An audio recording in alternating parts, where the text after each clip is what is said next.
नमस्कार। लोकसभा चुनाव से जुड़ा कैपिटल टीवी का खास शो 24 करन विपक्ष बेदम देख रहे हैं आप। मैं हूं आपके साथ पूजा। विपक्ष में बचा कुचा जान भी आज निकल गया। आज वाकई में विपक्ष बेदम नजर आ रहा है, क्योंकि लोकसभा चुनाव से ठीक पहले मोदी सरकार ने देश में नागरिकता संशोधन कानून यानी CAA को लागू करने के लिए नोटिफिकेशन जारी कर दिया। इसी के साथ देश में अब CAA लागू हो गया, तो कैसे CAA विपक्ष के लिए बड़ी मुसीबत बन गई है, इस पे चर्चा करेंगे। साथ ही कांग्रेस बीजेपी दोनों ही पार्टियों में बाकी बचे उम्मीदवारों को लेकर मंथन जारी है। CEC की बैठक से जुड़ी बड़ी अपडेट भी आपको देंगे। तो वहीं ममता बनर्जी को कैसे आज सुप्रीम कोर्ट से बड़ा झटका लगा है, इस पर भी अपडेट देंगे। साथ ही सीट बंटवारे को लेकर जम्मू कश्मीर में भी इंडिया गठबंधन में सामंजस्य नहीं बन पा रहा है। PDP और जम्मू कश्मीर नेशनल कॉन्फ्रेंस एक दूसरे के खिलाफ हो गई है। उमर अब्दुल्ला ने कहा है कि वो पिछली बार जीती गई सीट किसी के लिए नहीं छोड़ेंगे। तो आज इन्हीं मुद्दों पर चर्चा करेंगे। मेरे साथ स्टूडियो में मौजूद हैं कैपिटल टीवी के editor in chief doctor Manish Kumar और एग्जीक्यूटिव एडिटर राजीव जी। सर, आप दोनों का बहुत बहुत स्वागत है। धन्यवाद। अलग अलग राज्यों में विपक्ष की क्या स्थिति है, उस पर चर्चा करेंगे, लेकिन एक रिएक्शन बहुत जरूरी है। CAA लागू हो गया, विपक्ष के लिए कितनी बड़ी टेंशन? कितनी बड़ी टेंशन? मातम छाया हुआ है हर जगह, क्योंकि वो कानपुर में एक कहावत है ना, ठग्गू के लड्डू, जो खाया पछताया, जो नहीं खाया वो भी पछताया। वही कहानी है। ऐसा फंसाया है विपक्ष को, ममता बनर्जी के अलावा कोई साफ साफ इसका विरोध भी नहीं कर सकेगा। कहां ये लोग फंसने वाले हैं? अगर आपने विरोध किया तो मालूम चलेगा कि आपने हिंदू वोटर्स को नाराज कर दिया, और अगर आपने विरोध नहीं किया तो ओवैसी और बदरुद्दीन और मुस्लिम लीग आपको छेड़ेंगे कि देखो ये सिर्फ मुसलमानों का वोट लेते हैं, लेकिन CAA के मुद्दे पे जब चुनाव नहीं था तो शाहीन बाग में आकर के भाषण तो दे रहे थे, लेकिन अब जब लागू किया जा रहा है तो ये लोग कुछ नहीं कर रहे हैं। तो राहुल गांधी को तो अब फिर से रीथिंक करना पड़ेगा। केजरीवाल का क्या होगा? समर्थन करेंगे नहीं कर, क्योंकि ये तो बहुत बड़ा समर्थक था शाहीन बाग का। तो ये सारी चीजें जो है वो भारतीय जनता पार्टी के फेवर में है। एक विरोध कांग्रेस पार्टी ने लुप लुप तरीके से कह दिया कि ये टाइमिंग जो है वो, अरे भाई टाइमिंग यही है, चुनाव से पहले ही सीना ठोक के कानून पास कराया है, तो वो उनके मन पे है कि वो कब लागू करें। चुनाव से बेहतर समय क्या हो सकता है? बिल्कुल। रिएक्शंस भी अलग अलग नेताओं के सामने आ रहे हैं। ममता बनर्जी ने कहा है कि ये बहुत बड़ा अत्याचार हो गया। कांग्रेस पार्टी भी कह रही है कि चुनाव के समय में लाया गया। ये विपक्ष के बड़े बड़े नेता अब क्या करेंगे सर? देखिए, ये लोग क्या कहते हैं कि हिंदू वोटों के ध्रुवीकरण के लिए मोदी सरकार ये काम कर रही है। ध्रुवीकरण, पोलराइजेशन। अगर हिंदू वोटों का ध्रुवीकरण की इतनी चिंता इन लोगों की है, तो ये मुसलमानों का ध्रुवीकरण अभी तक क्यों करते रहे? ये सो कॉल्ड सेकुलर पार्टियां अब तक क्या करती रही? या मीडिया में कभी भी इस बात की चर्चा हुई? मेनस्ट्रीम मीडिया में कभी इन लोगों ने बैठ के चर्चा की कि देखिए दिल्ली में किस तरीके से अरविंद केजरीवाल के पक्ष में सारे मुसलमान एकजुट हो गए, यानी मुस्लिम वोटों का ध्रुवीकरण हुआ, कांग्रेस को वोट नहीं मिली। उसी तरीके से अगर उत्तर प्रदेश में टैक्टिकल वोटिंग हुई, सारे मुसलमान इकट्ठा होकर समाजवादी पार्टी को वोट दे दिए। ममता बनर्जी के पश्चिम बंगाल में सारे मुसलमान ममता बनर्जी को वोट दे रहे हैं। यह ध्रुवीकरण नहीं है। अल्पसंख्यकों का, मुसलमानों का ध्रुवीकरण हो तो कोई दिक्कत नहीं है, हिंदुओं का ध्रुवीकरण हो तो बहुत बड़ी परेशानी हो जाएगी। अगर ध्रुवीकरण की बात आएगी, पोलराइजेशन की बात आएगी, तो दोनों तरफ से होना चाहिए कि मुद्दा क्या है। अगर मुद्दे पर बात करते हो, विकास की बात करते हो, तो कोई भी अपोजिशन पार्टी का नेता एक बार यह बात बोल दे कि इस 10 साल में जो काम हुए हैं और पिछले 25 सालों में जो काम हुए हैं, उसका तुलना करके बता दे कि किस सेक्टर में वो डेवलपमेंट की बात करते हैं। ये आसमानी बातें करना कि बेरोजगारी बढ़ गई है, महंगाई बढ़ गई है, ये बेरोजगारी महंगाई की बात तो ऐसे होती है जैसे कि कहीं भी आप किसी जगह पर एक आध ऐसे आदर्शवादी बातें कर दें जो कभी पूरा हो ही नहीं सकता।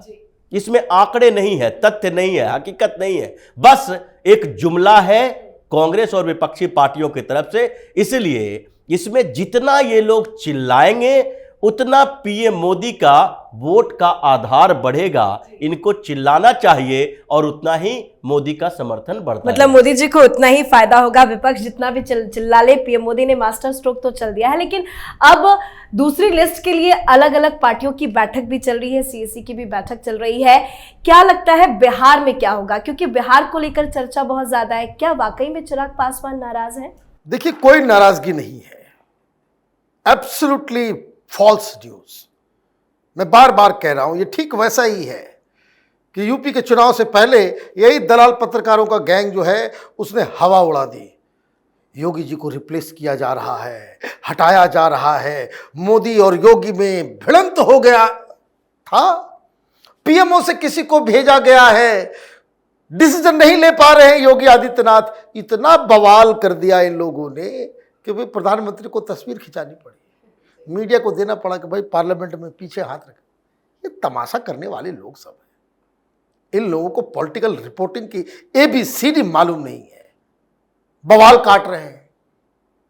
भाई आप देखिए, उसका कंपटीशन वहां अपने आप को वो मुख्यमंत्री के रूप में देखना चाहता है। और सही, कोई भी पॉलिटिकल पार्टी का लीडर जो है चिराग पासवान अपने आप को कॉम्पीट करता है वो तेजस्वी यादव से, नथिंग रॉन्ग इन इट। लेकिन उसके बयानों को गौर से आप सुनिए, क्या कह रहे हैं वो कह रहे हैं कि गठबंधन की घोषणा बहुत जल्द हो जाएगी, मतलब बातचीत हो गई। क्या बातचीत हुई वो भी मैं आपको बता देता हूं।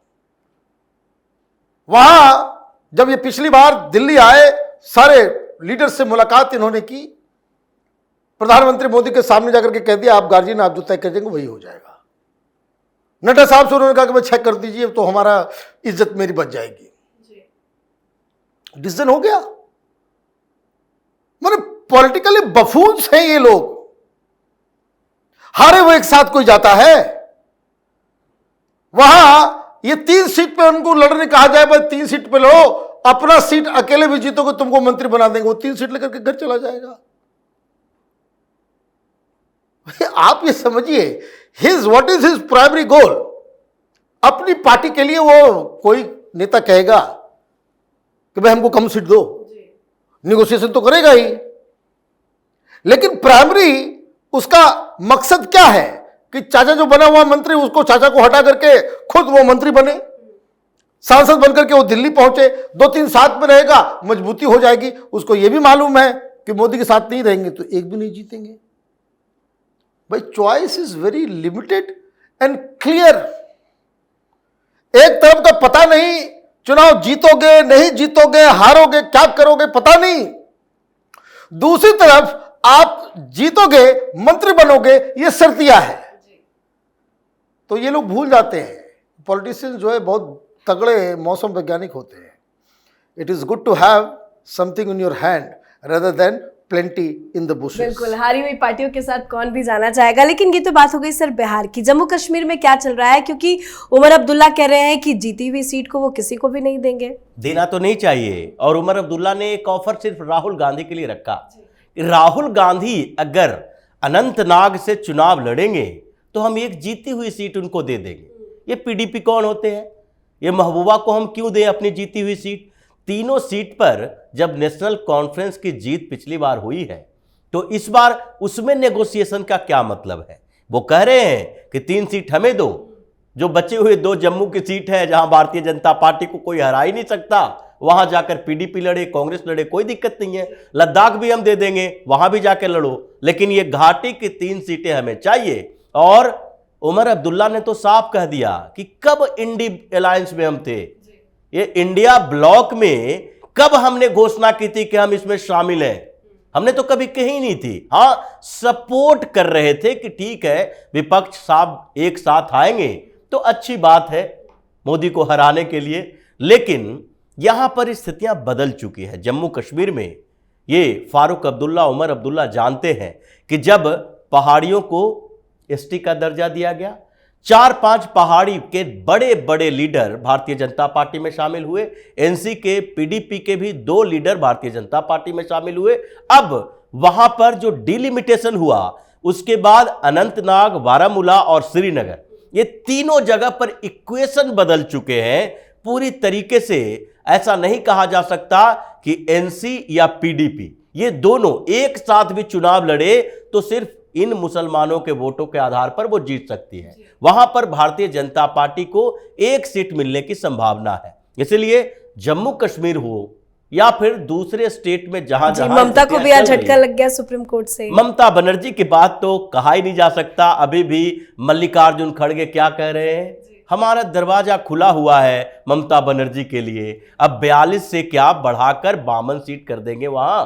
और इसलिए कांग्रेस की जो बेइज्जती ममता बनर्जी ने की है वो अरविंद केजरीवाल भी नहीं कर सका। अरविंद केजरीवाल भी छोटी मोटी बातें करते हुए नेगोशिएशन करके सेट कर लिया, लेकिन ममता बनर्जी ने जो बेइज्जती की है उसके बाद तो सोनिया गांधी, राहुल गांधी उनसे आंख मिलाने के लायक नहीं है। बिल्कुल, बहुत बहुत धन्यवाद सर आप दोनों का। धन्यवाद। तो हर राज्य में विपक्ष बेदम है। जम्मू कश्मीर में इंडिया गुट में दरार बढ़ती जा रही है, सीट शेयरिंग पर बात नहीं बन पा रही है। तो ममता बनर्जी ने कल ही कांग्रेस पार्टी को बड़ा झटका देते हुए अपने सारे प्रत्याशियों का ऐलान कर दिया। अब कांग्रेस में भी मंथन जारी है। अब देखना होगा चुनाव को लेकर कांग्रेस पार्टी किस रणनीति से आगे बढ़ती है। इस पर आप अपनी राय कमेंट कर लिखें। देखते रहिए कैपिटल टीवी। नमस्कार।